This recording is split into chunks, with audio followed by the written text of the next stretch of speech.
was just at the gym. I was just there. And I was watching YouTube, warming up, listening to podcasts, reading comments on YouTube, reading the Twitter space while I'm stretching.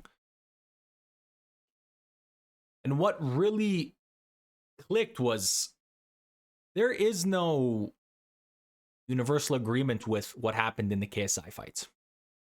And for all of you that don't know what happens, KSI fought Joe Fournier, and he won via a controversial TKO or KO. What happened was KSI hit him with an overhand right. Joe Fournier didn't know where he was. He was not on solid ground. He leaned in to clinch, and he got hit with a forearm elbow glove mixture. There hasn't been any confirmation of what exactly happened, but it was definitely hit in the face with that and knocked him out. And the reason I bring this up is because you would think when something like that happens that universally people would say, hey, that's a illegal strike. You should be disqualified, or it should be a no contest, or you should be, whatever happens, should be a draw. Whatever it is that you want to talk about, we've heard it all. There hasn't been a time where we haven't heard that. And I think the reason I bring that up is because if there is no universal agreement, how are we supposed to know what to do moving forward?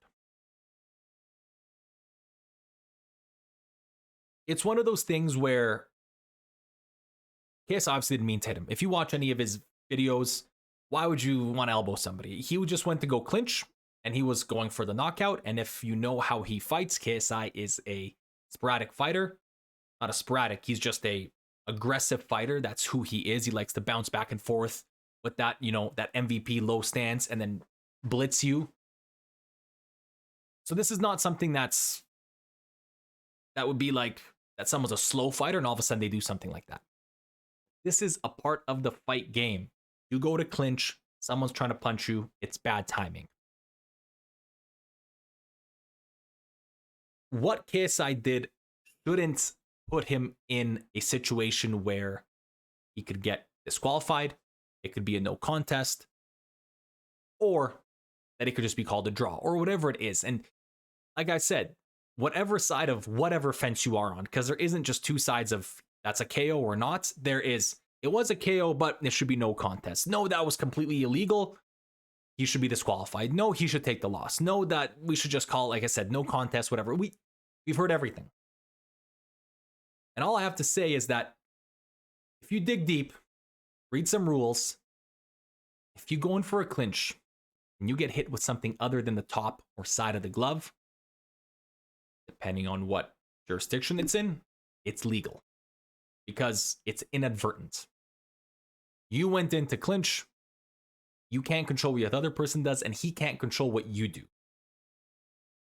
And I completely understand. I agree with Joe. Why not protest it? Why not file an official complaint and protest against that? Because, I don't see the reason not to for him. Some people wouldn't do that. They would just accept it, take it on the chin, and be like, it is what it is. It sucks to lose that way, and it also sucks to win that way. And I'll tell you what, it actually might suck to win that way more than it does to lose that way, because losing, you had no other option that just happened. This way, you could say to yourself, if I just took a step back, if I was a little bit more patient, I would have knocked him out 5 seconds later with the glove. Woulda, coulda, shoulda, and that is the worst feeling to have when you think you could have done something and you don't do it, or you just physically, it doesn't matter. At the end of the day, you can see KSI's video. He didn't even think he hit him like that. And that's with that adrenaline, what happens. If anyone's been in any sort of combat sports, you know that sometimes you get lost in the moment. You don't know what's going on. But if anything, nothing should happen here. Worst case scenario should be either a no contest, and that's that. I still don't think it should be that. I think we just keep it the way it is, because the fight would have ended up the same way 10, 20, 30 seconds later, or a minute later, or a round later. And I know that doesn't matter, because it doesn't matter. What could have happened? It could have also happened that Joe Fournier knocked him out if he didn't hit him with that forearm elbow, whatever happened. Could have. But just the way the fight was going right there and then there, he was dazed, he was confused. Joe Fournier was off his feet. And KSI, usually when he senses blood, he goes for the kill. And that's exactly what happens. And like I said, I don't think anything should happen here. I think we just need to move on. We need to see what KSI does next with Tommy Fury, because that's going to be a very, very interesting fight. KSI's got a lot on his hands with Tommy Fury, because if he wants to fight Jake Paul, or if he wants to show that Jake Paul, that I'm better than Jake Paul because I beat Fury and you lost to him, he's got a lot to work for. And I'm not saying that he can't do it. I'm just saying that this is not going to be a walk in the park. And where will it be? Will it be on Misfits? Maybe. Either way, thanks for watching, guys. See you next time.